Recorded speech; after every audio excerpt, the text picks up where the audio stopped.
change ensures that bad situations end. And this is important. And I'll use a natural scenario here of relationships.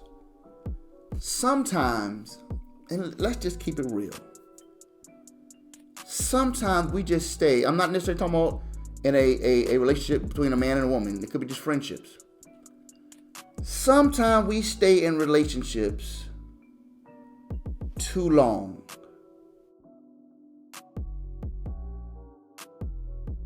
What up? What up? What up? It is Friday, and I don't know about you, but I'm excited. Why? Because it's about to be the weekend. I look forward to the weekend. Not that I don't love my job, but I'm always looking for a break. Well, welcome to the Faith Unbuttoned podcast. I'm your host, Pastor K. My wife and I, Miss Chiffon Wiley, want to thank you for your continued support of not only the Faith Unbuttoned podcast, but Never Alone Christian Center. We want to let you know that we love you and that we're praying for you. And don't forget to visit our website at neveralonecc.org. Subscribe, follow, and like. Check us out on Instagram at neveralonecc. Also at myself, I am Kenton Wiley. And we're also on Facebook. All right. Make sure you connect with us on our social media platforms because that's where we filter all of our information.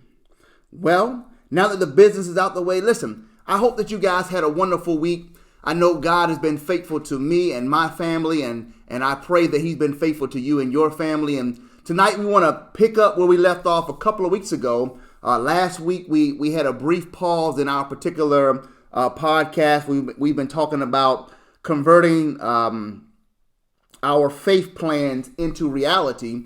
But we took a little pause last week, to look at some of the current events that were taking place with Ukraine and Russia. And listen, though the media is may not be pushing as much or may not be coming across as much on social media, it is still active over there and very volatile. And regardless on what side you're on or how you feel about the people or, the feeling like dark skin or black and brown people are not being supported when they go through struggles versus, Caucasians. Listen, as a Christian, as a believer in Jesus Christ, as a pastor, I'm not concerned about any of those issues. Are they issues? Yes. My concern is the innocent people and innocent bloodshed of God's people and of people in general. At some point, it's a humanitarian approach that we have to look at the situation. And our prayers are continuing to be not only with Ukraine, but also with Russia, because they are fighting and dying as well.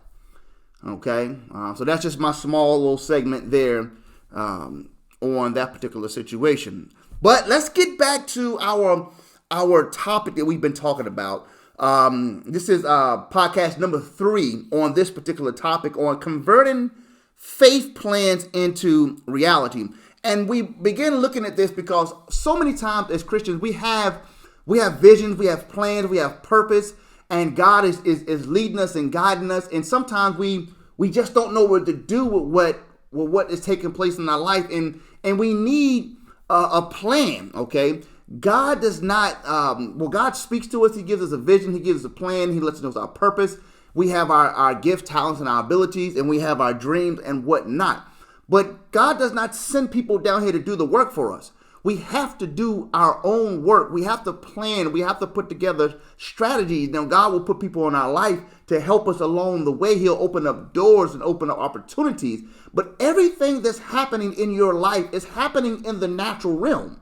Okay? I think sometimes as a church and in the body of Christ, we become too spiritual and people feel like it's obtaining their purpose is just unattainable.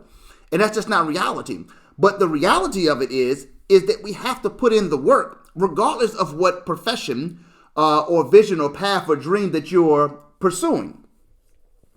So we looked at several things, and I'm not going to go through them all. Just if you want to put the whole podcast together, just visit the YouTube channel and Never Alone Christian Center. You should already be there, and click on the playlist, the Faith Unbuttoned podcast, and you can find these podcasts. They should be in order.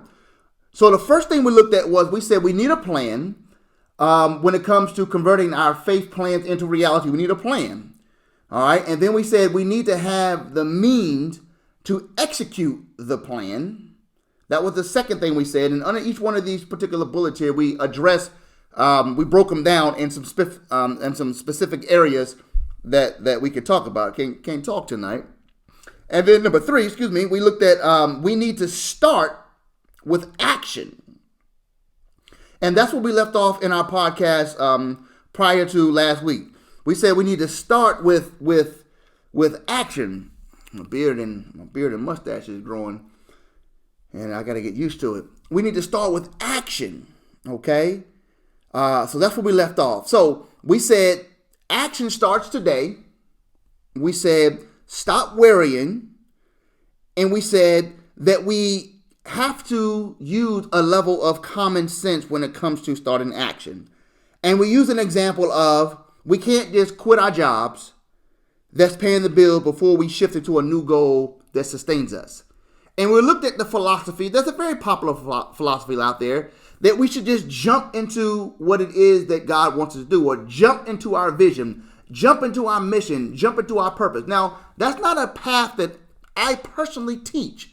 Does it work for some people? Yes. Does it come with some heartache? Yes. Any path that we travel with purpose comes with heartache.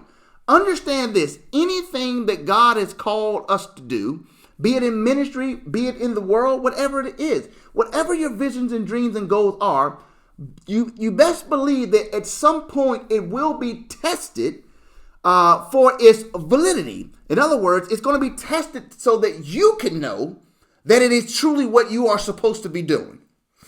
Okay? The overnight success idea or thinking process it has not been proven on a large scale, okay? Things take time no matter what task it is, be it sports, be it academically, be it, in the medical field, be it in ministry, whatever path you can think of under the sun, it requires a level of discipline, it requires a level of work and dedication, and the bottom line is you have to start. Okay, you have to start. So tonight, let's look at number 4. And the goal is tonight, we're going to wrap up this particular podcast on converting our faith plans into reality. We're going to wrap this one up tonight. That is my goal with closing out here with number 4. Now, if we don't, then it's all good. We'll pick it up next week and we'll finish it out. Because I don't want to rush, because what I've learned is in not only in ministry, but what I've learned in just general when dealing with people and talking and being a teacher by nature is that it's okay to repeat sometimes, and sometimes it just takes time. It doesn't matter how great the lesson is or how great the podcast is or the series or whatnot. If no one learns from it and grows from it, then does it really matter? So I want us to grow from these particular podcasts, okay? So, number 4, converting faith plans into reality. Do not resist change. Do not resist the change. In other words, when we're converting our faith plans into reality, we cannot resist change. Jay-Z, a well-known rapper, entrepreneur, billionaire, along with his wife, Beyonce, he has a saying that I've heard on several commercials that people always say that you have changed. And he says, well, why do you think I worked this hard? I didn't work this hard, in other words, to stay the same. Okay? At some point, when you move into a level of success, growing your purpose and your vision and your plan and reality, there's going to be change. Because you're not working this hard, staying up late nights, putting in the time and effort, studying or whatever you're doing to stay the same. You're looking for the change. So when people see the change, that's a part of the process. It's a part of the process. When we grow, we must change. We must change. As babies, we're in diapers, drinking milk. Our mom is feeding us, our dad is feeding us, our garden is feeding us, changing us. As we grow, we learn to feed ourselves. We learn to go to the bathroom. Why? Because as we grow, we change. No tree still looks like a seed, but every tree started as a seed. No apple still looks like a seed. It started as a seed, but now it is an apple. Change is a part of the process of converting faith plans into reality. Now, I can't speak for you. I can speak for me. I'm not a big fan of change. I like my routine. Okay? I like my routine. But I understand that if I never change, then I cannot grow. I cannot grow. As difficult as that is for me personally, I have to accept that reality. I have to change. Changing can be subtle. It can be rapid.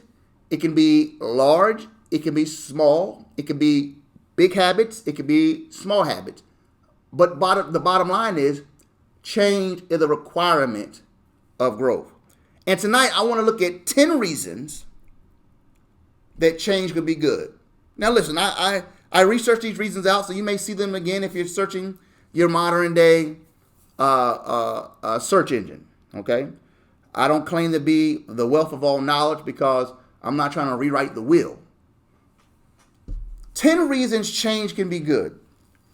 Number one, internal change will help us focus. Internal change. When I get up in the morning, I set my alarm. I get myself ready. I go to work. When I get in the car, I pray. I pray the day. I pray for my family. I pray for them. I pray for the church. I pray for my day at work. Whatever is taking place in my life, I pray for safe travel. I pray.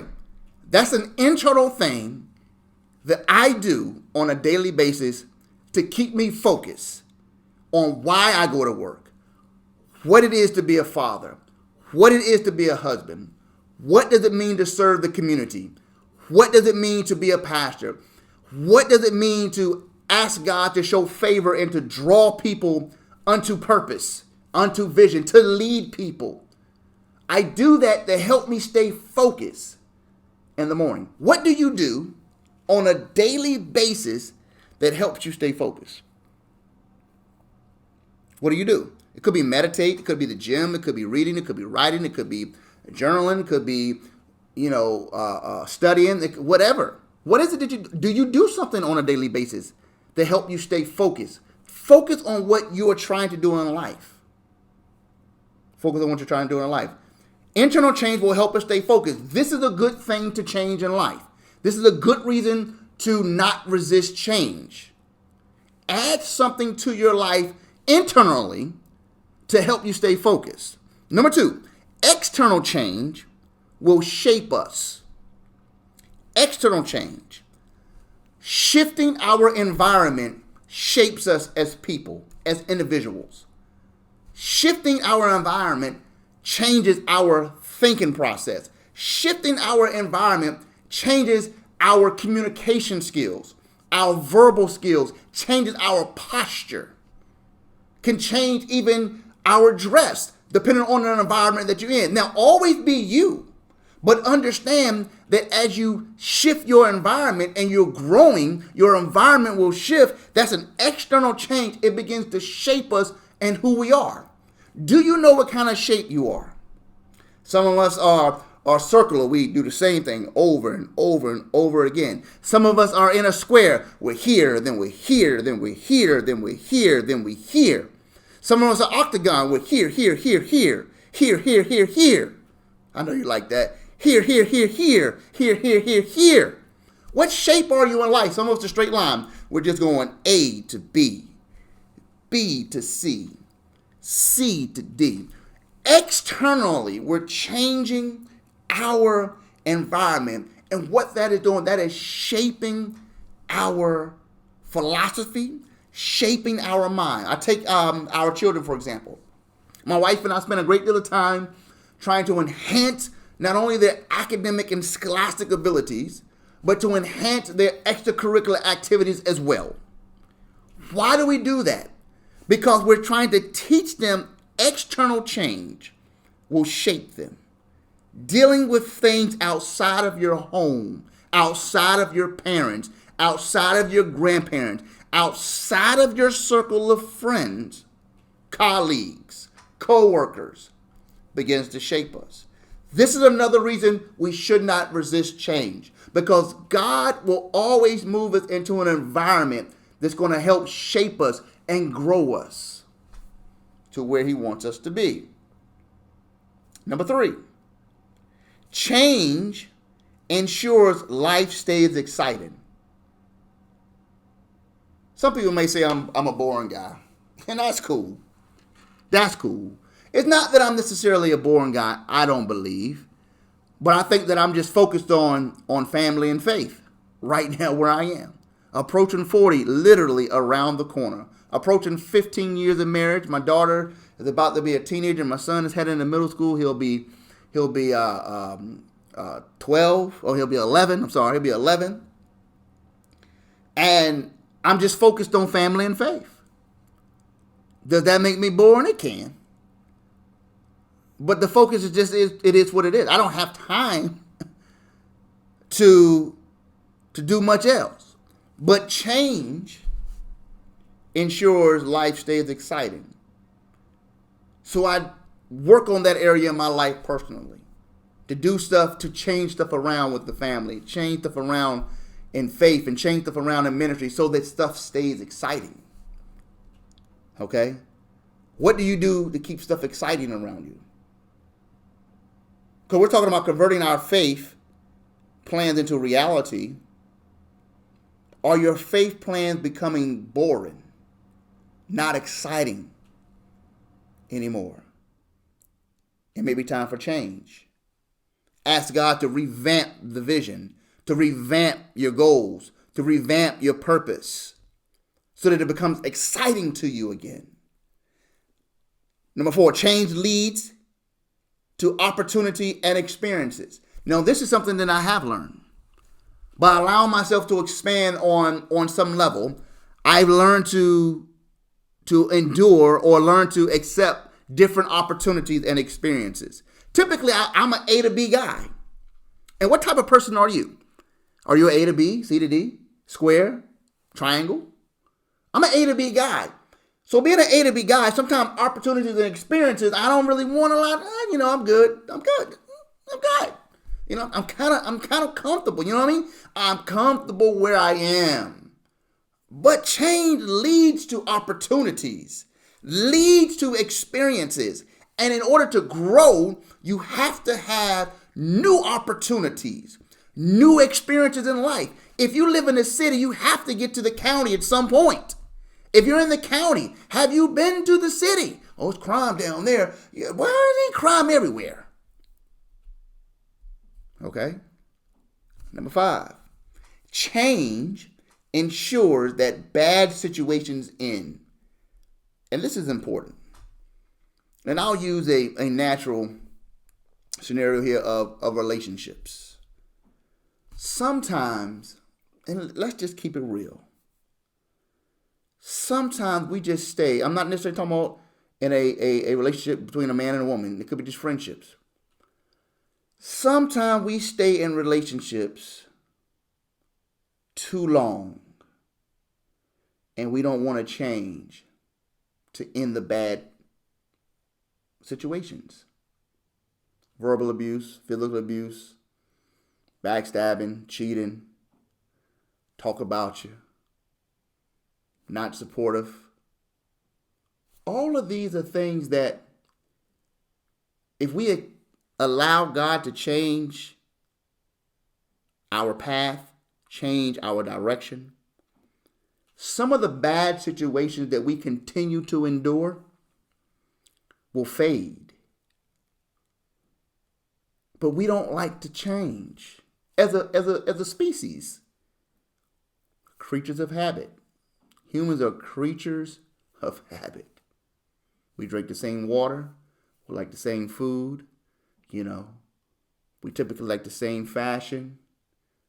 We have a favorite color. We have a favorite car. We like a particular style of a house. Creatures of habit. Creatures of habit. but change ensures that bad situations end. Number 6. And once again, I'm giving us 10 reasons change can be good. Converting faith plans into reality. And we said our number 4 here is do not resist change. Do not resist the change. Change helps us move on. It helps us move on. You know. And this one touches with me deep because I remember when my father passed. It's been several years now, close to almost 20 years in a couple of years. And the change was so difficult. And I still struggle with it after all these years. But changing my thinking process behind the idea that life is temporal, and I value the 20 years that I was able to experience with him, it helps me to move on and to continue in purpose. And many of us struggle because we are in a place where we don't want to move on because it's comfortable to us. And God is trying to change something in our lives. He's trying to change an atmosphere. He's trying to change a thinking pattern. He's trying to change some of our ways. He's trying to change some of our habits. But we like it where we are. We like it. It feels good. We're cozy in it. And it happens. We get cozy in our mess sometimes. But change helps us move on. Because in order for God to convert our faith plans into reality, we have to move on beyond where we are. Okay? Number 7. Change means progress. Change means progress. Are you progressing at all in life? Are you progressing at all in life? It may be time for a change. Look at 20. It's so hard with the pandemic in there. Like those 2 years were just such a tough time. But let's think about, the last 5 years where you were, and 5 years ahead where you are, and where do you plan to be in the next 5 years? Is there some progression in your life? If there's no progression, that means nothing's changing. How can we convert our faith plans into reality and never change anything? And let me give you number 8. It's going to be our last one. I said 10, so I'll drop the next 2 next week before we move into our new podcast. But let me give you number 8. Change documents our journey. Our journey. That's what change does. Change allows us to see where God had us and where we're going. It's a timeline. I grew here.